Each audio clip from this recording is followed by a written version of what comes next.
today we're gonna fix this. It's looking pretty gross inside there, and carburetor's definitely stuck.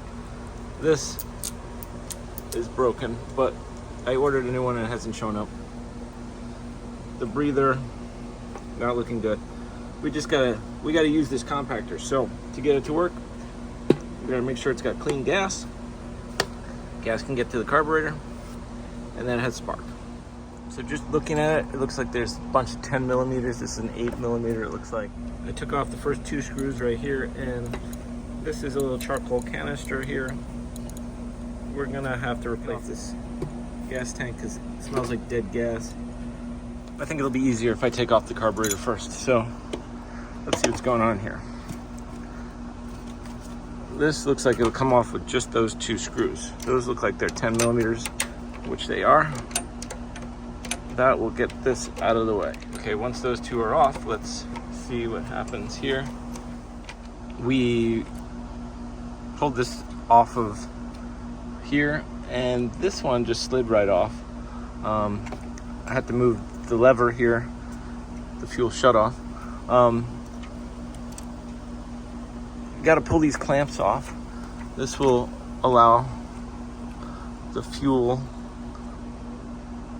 Yuck, that smells wonderful.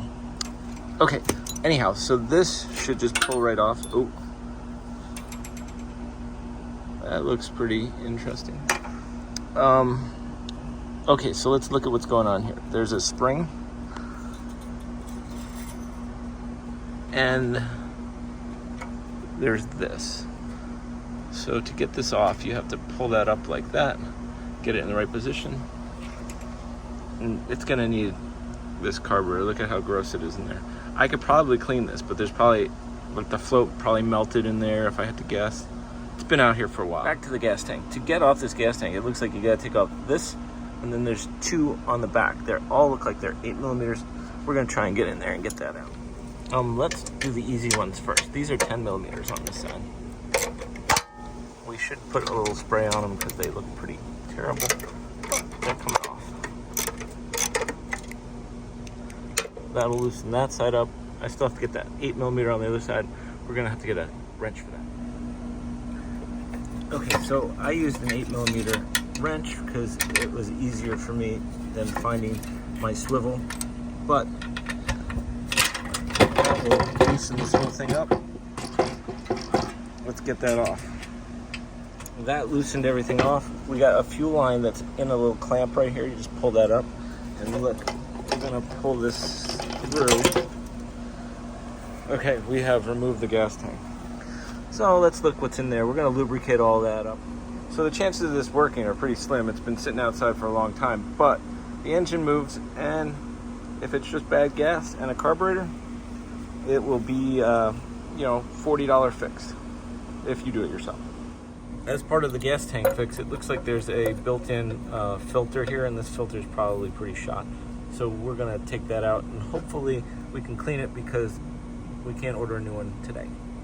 This is gonna be a good first step to rinse out the tank. Luckily there's not much gas in there.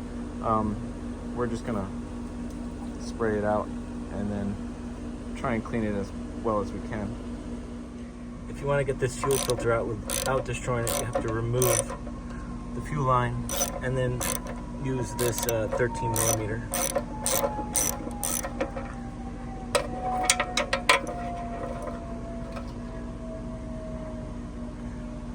It is pretty dirty looking. We're gonna clean that and make it so that we can use it for today. So I don't recommend this, but I blew through this and it's pretty much clogged. So that's definitely one of our issues that we're gonna have. Now, if I want this to work, I could just cut that off and then there wouldn't be a filter. I could put an inline filter after that. I'm not sure what I'm gonna do yet. I'm gonna try and unstick it by just leaving it in a cup of brake clean for now. So I've unclogged it. I can blow through it now. I just gotta clean out the rest of the tank. This is the carburetor we got from Harbor Freight. Let's see if it's the right one. It's looking a lot better than the one that was. Oh, look at that, that's nice. We're gonna have to keep this thing inside from now on. I'm gonna show you how to hook up this because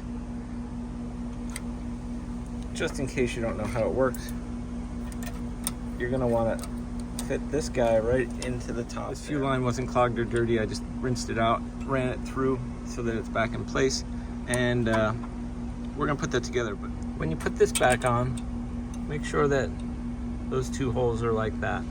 When you slide this on, you want to get this on first, and you want to put this top breather hose on also. So that's going to go to the gas tank.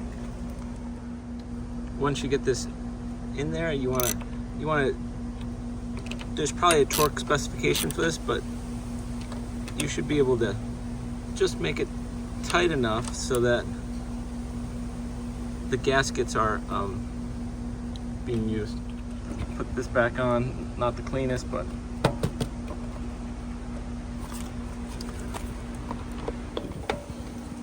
there we go.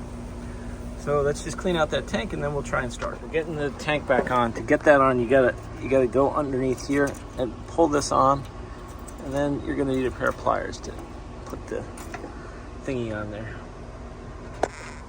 Once you secured the bottom one, we'll get this. This is a pollution control here. You got that on. Now we just gotta put the 3 screws on to get this into place. One's right here and 2 under there. And then we're gonna put some gas in it and see if it works. I went and I got this spark tool from Harbor Freight. As you can see, it's sparking. Next, you're gonna wanna add some fuel. There we go. We're gonna turn the fuel on, and we're gonna put it on start. This is start. Now we don't have our, this is our speed control, but we don't have that on.